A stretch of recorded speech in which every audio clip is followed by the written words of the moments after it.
Hello बच्चों, कैसे हैं आप सभी। उम्मीद करता हूं कि आप सभी अच्छे होंगे और इसी उम्मीद के साथ स्वागत है आप सभी का आपके अपने यूट्यूब चैनल ई ब्लैक बोर्ड में। यहां हम सभी सब्जेक्ट सिखाते हैं बहुत सरल तरीके से। तो देर ना करते हुए चलिए वीडियो को शुरू करते हैं। बच्चों, इस वीडियो में हम कक्षा 8 की गणित विषय की प्रश्नावली 5.1 के बचे हुए प्रश्न यानी कि प्रश्न नंबर 4 से आगे के प्रश्न इस वीडियो में करेंगे और इससे पहले के प्रश्न हम पिछली वीडियो में करा चुके हैं।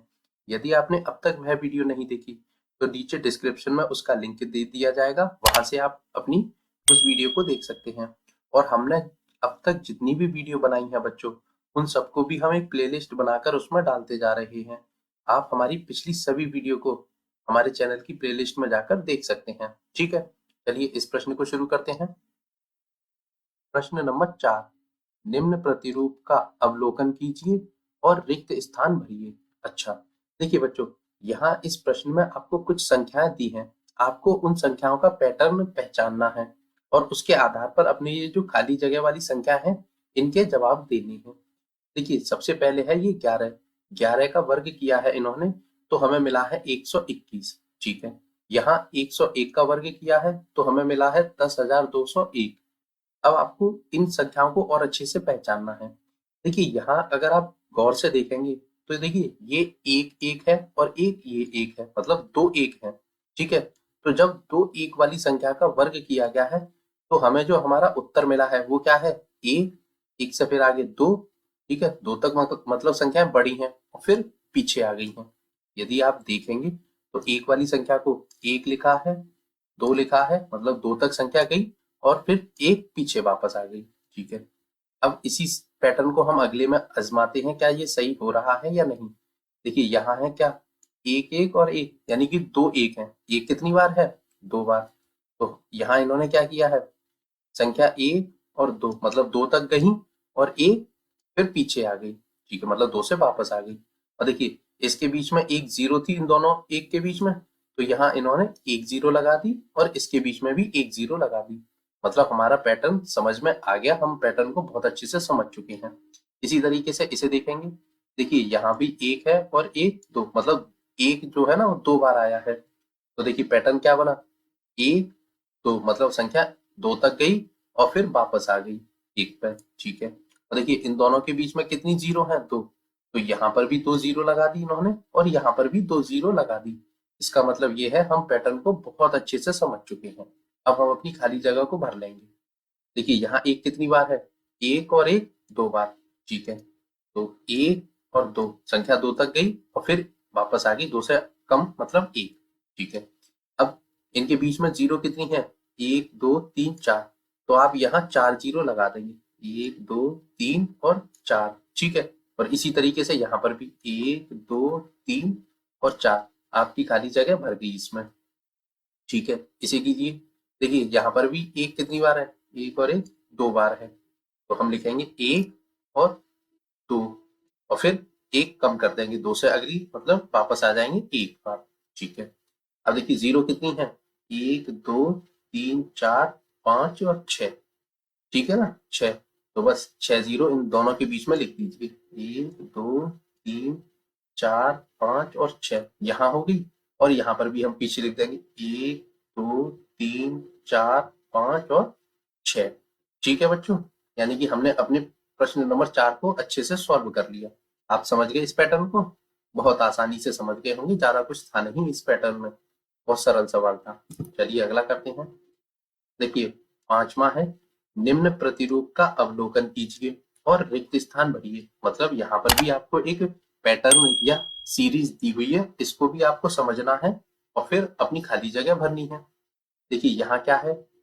एक और एक 11, 11 का वर्ग किया है इन्होंने और 121 आया है। तो ये भी देखिए वही पैटर्न आया कि एक दो बार था, तो हम एक से दो तक गए और फिर पीछे एक वापस आ गए, 121 हमें मिल गया। ठीक है, अब इसे देखिए, ये कितना है? 101 का वर्ग किया है तो वही 10,201 हमें फिर से मिल गया। ठीक है, कोई बात नहीं। अब देखिए इसे समझे हम। एक यहाँ कितनी बार है? एक दो और तीन बार है बच्चों। एक यहाँ तीन बार आया है तो हम क्या करेंगे? अपनी संख्याओं को, अपनी गिनती को 3 तक ले जाएंगे। तो देखिए इन्होंने 1, 2 और 3 तक ले गए हैं और फिर 3 से वापस आ गए हैं। यही तो किया है। 1, 2 और 3 तक तो गिनती को ले गई और फिर 3 से वापस आ गए। 3 से वापस मतलब 3 से पहला शब्द क्या होता है? 2 और 2 से पहले आता है 1। अब देखिए इन सबके बीच में एक एक जीरो है, तो इन्होंने एक एक जीरो यहाँ सबके बीच में लगा दी, तो यही हमारी संख्या हमको मिली है। ठीक है ना? हम इस पैटर्न को भी बहुत आसानी से सीख चुके हैं। अब तो हम अपनी रिक्त स्थानों को बहुत अच्छे से भर लेंगे। यहाँ देखिए एक कितनी बार आया है? 1, 2, 3 और 4। 4 बार आया है ना, तो हम गिनतियों को 4 तक ले जाएंगे, मतलब 4 तक गिनतियां लिखेंगे। 1, 2, 3 और 4 तक हमने गिनती लिख दी। अब 4 से वापस आ जाएंगे। 4 से पहले आता है 3, 3 से पहले आता है 2 और 2 से पहले आता है 1। ठीक है? अब देखिए सबके बीच में एक एक जीरो है, तो हम एक एक जीरो सबके बीच में लगा देंगे। बहुत आसान पैटर्न है, हम सीख चुके हैं। ठीक है बच्चों? चलिए अब देखिए इसे करते हैं।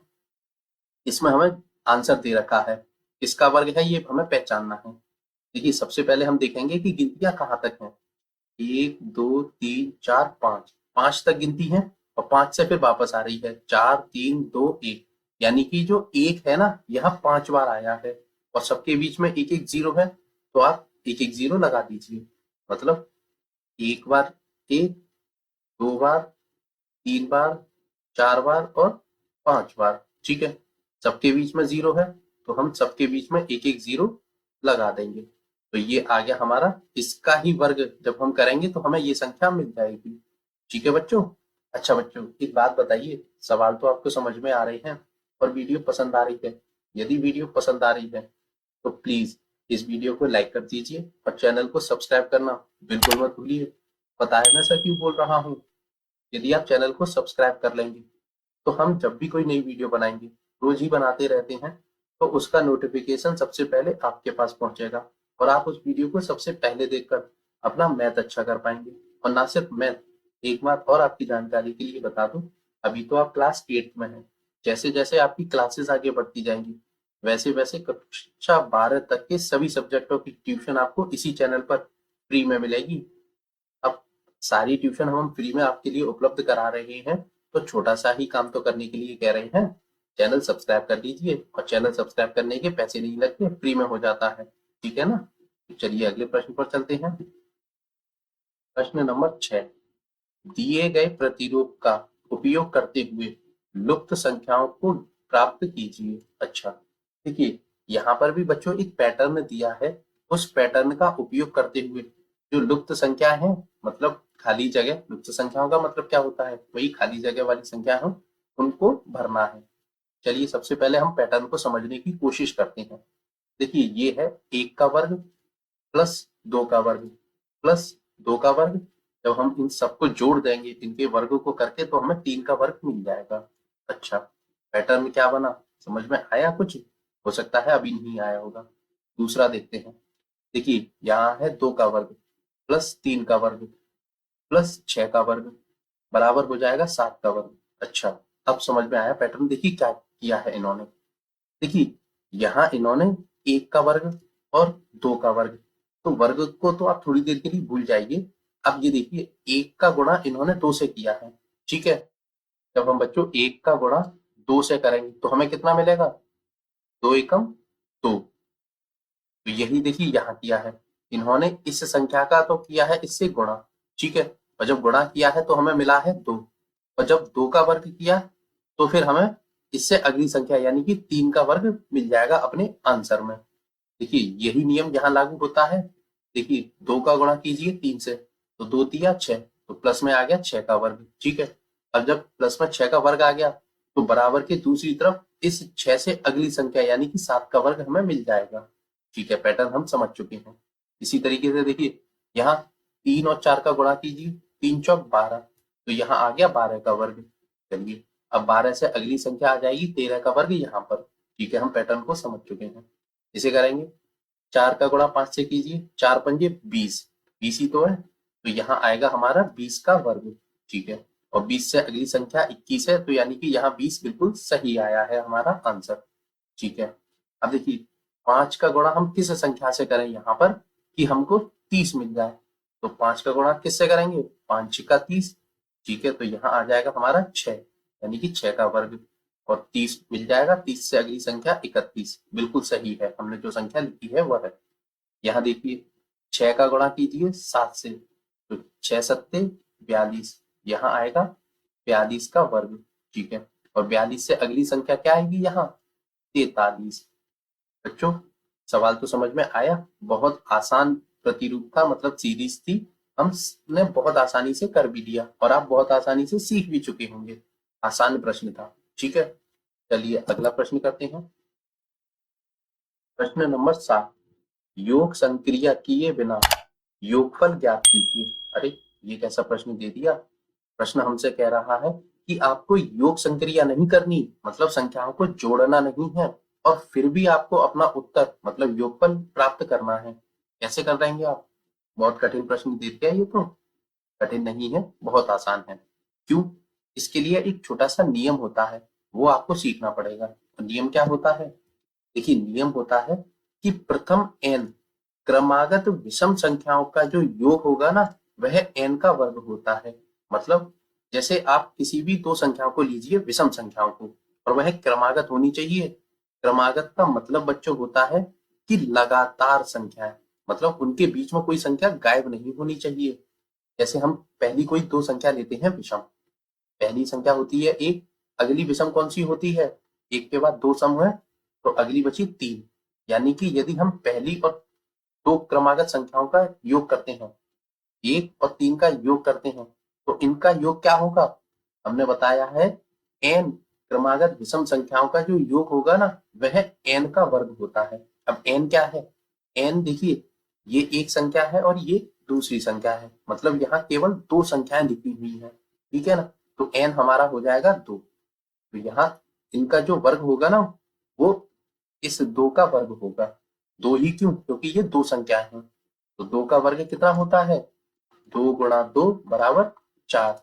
आप 1 और 3 को जोड़िए तो आपको 4 मिल जाएगा। ये छोटी संख्या है इसलिए आप जोड़ सकते हैं। जब आपको बड़ी संख्या दी जाएगी ना, तो आपको इस नियम से ही निकालना पड़ेगा। जैसे मान लीजिए हम पहली 3 संख्याओं को जोड़ते हैं, मतलब उन्हें लेते हैं, उनका आपको योग करना है बिना योग संक्रिया किए। पहली 3 क्रमागत विषम संख्याएं कौन सी होती हैं, 1, 3 और 5। ठीक है, अब आपको इनको जोड़ना नहीं है। तो हमने क्या बताया था, सूत्र क्या था कि इन n क्रमागत विषम संख्याओं का जो योग होगा ना, वह n का वर्ग होगा। अब देखिए n क्या आएगा, n होती है ये कुल संख्याएं कितनी है। देखिए एक संख्या, दूसरी संख्या और तीसरी संख्या, यानी कि यहाँ 3 संख्याएं हैं। तो हम कर देंगे इसका n का वर्ग।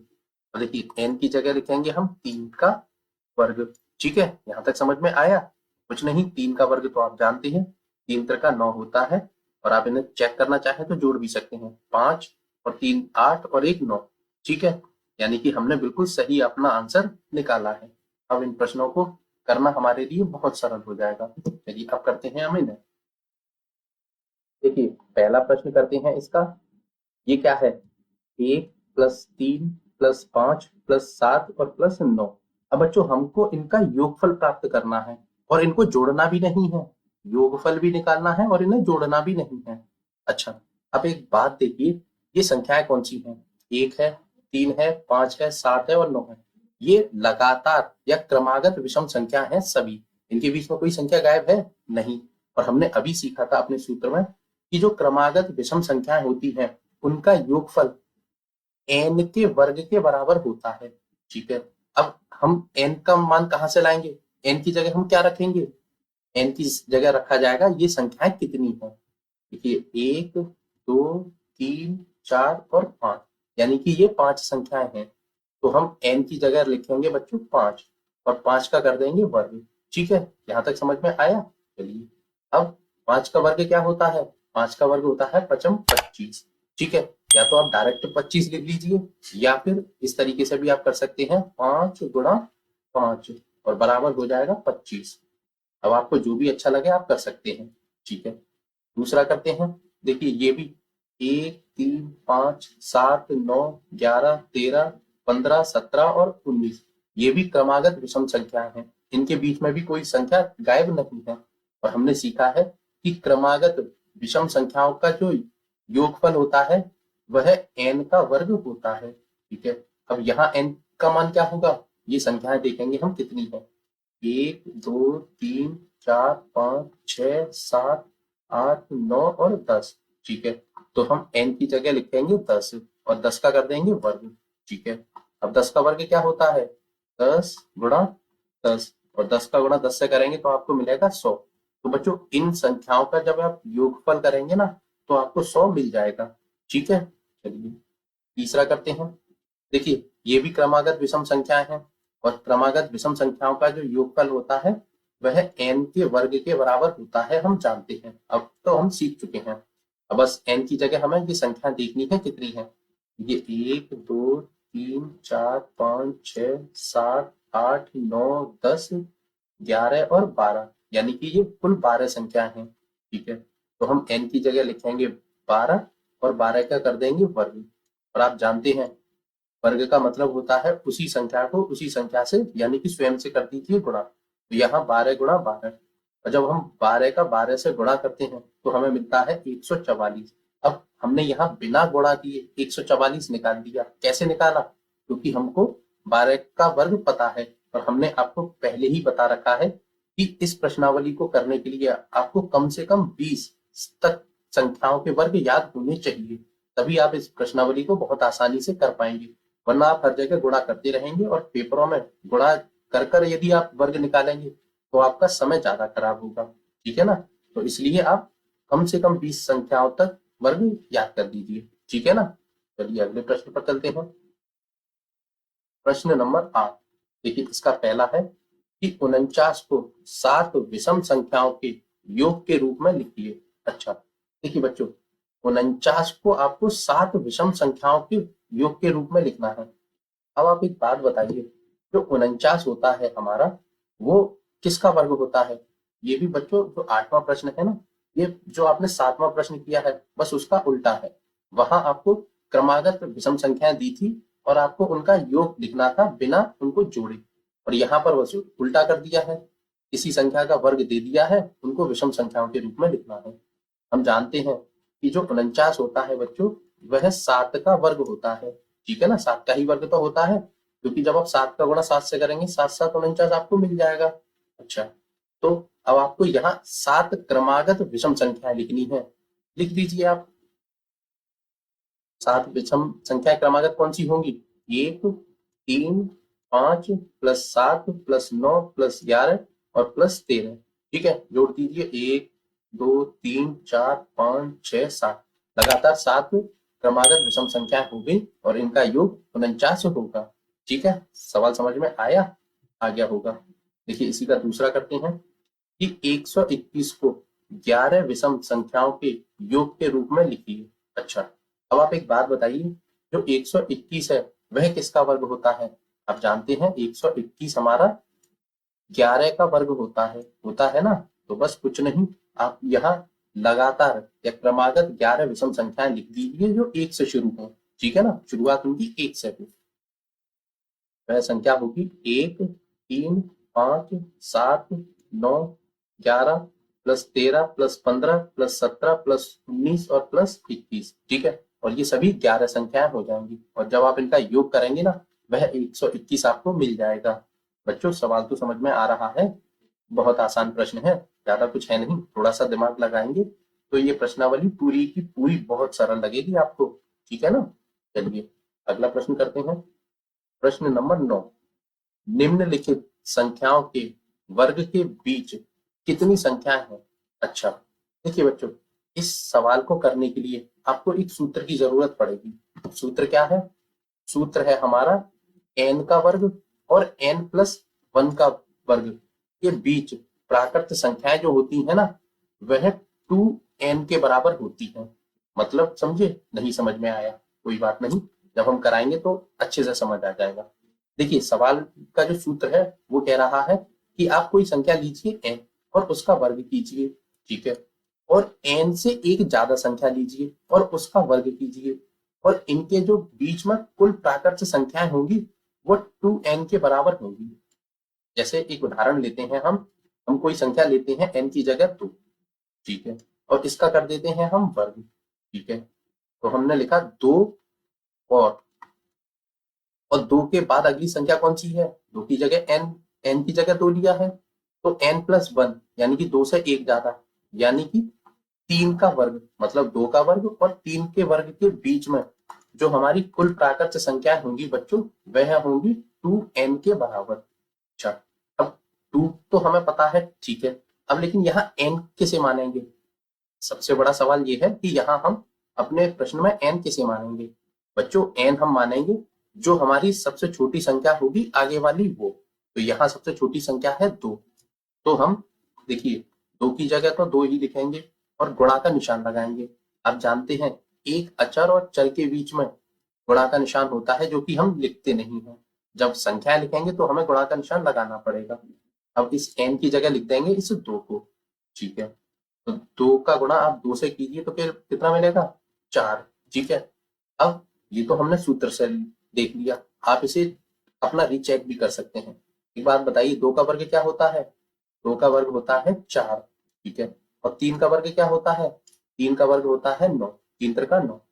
अब आप एक बात बताइए, 4 और 9 के बीच में कुल कितनी प्राकृत संख्याएं होती हैं, 5, 6, 7 और 8, यही तो संख्या होती है 4 और 9 के बीच में।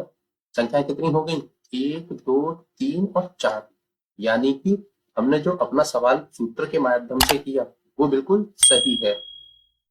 अब समझ गए आपको कैसे निकालना है। चाहे तो एक एग्जांपल और ले सकते हैं हम, जैसे हम लेते हैं इस बार n की जगह 3 और 3 का वर्ग करते हैं, और इससे जस्ट अगली यानी कि 4 का वर्ग, इनके बीच में जो कुल प्राकृत संख्याएं होंगी बच्चों वो कितनी होंगी, 2n के बराबर, ठीक है। अब देखिए 2 की जगह तो 2 लिखिए और गुणा का निशान, n की जगह क्या लिखेंगे हम, जो हमारी सबसे आगे वाली या छोटी संख्या है वह है 3, यहाँ लिख देंगे हम 3, और 2 तिया होते हैं 6, यानी कि यदि आप 3 का वर्ग करते हैं और 4 का वर्ग करते हैं, इनके बीच में कुल 6 प्राकृत संख्याएं आपको मिलेंगी। चाहे तो आप चेक भी कर सकते हैं। देखिए 3 का वर्ग होता है 3 त्रिका 9 और 4 का वर्ग होता है 4 चौक 16, ठीक है। अब इन दोनों संख्याओं के बीच में देखिए 9 के बाद 10, 11, 12, 13, 14 और 15, ठीक है, यही तो होंगी। कितनी संख्या हो गई ये, 1, 2, 3, 4, 5 और 6, ठीक है, 6 ही संख्या है इनके बीच में। और देखिए हमने जो अपना सूत्र के माध्यम से आंसर निकाला वह भी बिल्कुल सही है, ठीक है। अब चलते हैं अपने प्रश्नों पर। पहला प्रश्न है कि 12 का वर्ग और 13 के वर्ग के बीच प्राकृत संख्याएं, ठीक है, यही तो प्रश्न में दे रखा है। तो ये कितनी होंगी, सूत्र क्या है, 2n, यही तो है, ठीक है। अब देखिए 2 की जगह 2, गुणा, गुणा का निशान क्यों, क्योंकि आप जानते हैं एक चर और एक अचर के बीच में जब भी कोई चिन्ह नहीं होता तो वहां गुणा का निशान होता है, आप बहुत अच्छे से जानते हैं, ठीक है। अब n की जगह हम क्या लिखेंगे, अपनी छोटी संख्या, छोटी संख्या क्या है, ये 12, तो यहाँ लिख देंगे 12। अब 12 का गुणा 2 से कीजिए, 12 दूनी 24। बच्चों जब आप 12 का वर्ग करेंगे और 13 का वर्ग करेंगे तो इनके बीच में आपको 24 संख्याएं मिलेंगी, ठीक है ना। चलिए दूसरा करते हैं, 25 का वर्ग और 26 के वर्ग के बीच प्राकृत संख्याएं कितनी होंगी, 2n होंगी। अब 2 की जगह तो 2 और n की जगह क्या लिखेंगे, अपनी छोटी संख्या यानी कि 25 आगे वाली, तो गुणा कर देंगे 25 से, ठीक है। 25 का गुणा 2 से कीजिए, 25 दूनी 50। तो बच्चों जब आप 25 का वर्ग करेंगे और 26 का वर्ग करेंगे, इन दोनों संख्याओं के बीच में आपको 50 संख्याएं मिलेंगी। चाहे तो आप थोड़ा डिटेल में जाकर चेक भी कर सकते हैं कि आपने जो नियम सीखा है कि n का स्क्वायर और n+1 का स्क्वायर, मतलब एक संख्या और उससे जस्ट अगली संख्या के बीच जो प्राकृत संख्याएं होती हैं वह होती है 2n के बराबर। तीसरा करते हैं, 99 का वर्ग और 100 के वर्ग के बीच प्राकृत संख्याएं कितनी होंगी, 2n, छोटा सा सूत्र है 2n। अब देखिए 2 की जगह 2, गुणा, n की जगह क्या लिखेंगे, सबसे आगे छोटी संख्या है वह, यानी कि 99। ठीक है, अब 99 का दुगना कर दीजिए। 99 की टेबल किसी को नहीं लर्न, तो फिर क्या करेंगे, हम 2 का गुणा पहले करेंगे 9 से, तो 2 निम होते हैं 18। ठीक है, हासिल लगी 1। अब 2 का गुणा इस आगे वाले 9 से, तो 2 निम 18, और जो हासिल है वो जोड़ देंगे 18 और 1 19। तो बच्चों यहाँ आएंगी 198 संख्याएं, मतलब 99 का वर्ग जब आप करेंगे और 100 के वर्ग करेंगे, उन दोनों वर्गों के बीच में 198 संख्याएं आपको मिलेंगी। अच्छा बच्चों, एक बात बताइए, सवाल तो आपको समझ में आ रहे हैं और वीडियो पसंद आ रही है। यदि वीडियो पसंद आ रही है तो प्लीज इस वीडियो को लाइक कर दीजिए और चैनल को सब्सक्राइब करना बिल्कुल मत भूलिए। कक्षा 12 तक के सभी सब्जेक्टों की ट्यूशन आपको तभी मिलेगी जब आप चैनल को सब्सक्राइब कर लेंगे, और चैनल सब्सक्राइब करने के पैसे नहीं लगते, फ्री में हो जाता है। ठीक है, और बच्चों हमने अब तक जितनी वीडियो बनाई है उन सबको हम एक प्लेलिस्ट बनाकर उसमें डालते जा रहे हैं। आप हमारी वीडियो को, जितनी भी हमने वीडियो है उन सबको प्लेलिस्ट में जाकर चेक कर सकते हैं और बहुत अच्छे से देखकर अपना मैथ अच्छा कर सकते हैं। ठीक है, अच्छा बच्चों, इस वीडियो में हम केवल 9 ही प्रश्न करेंगे। क्यों? क्योंकि इस पूरी प्रश्नावली में आपके 9 ही प्रश्न हैं। इसका मतलब यह प्रश्नावली यहाँ होती है समाप्त। अब मिलते हैं अगली वीडियो में इससे अगली प्रश्नावली के साथ। तब तक के लिए बहुत बहुत धन्यवाद। Good bye.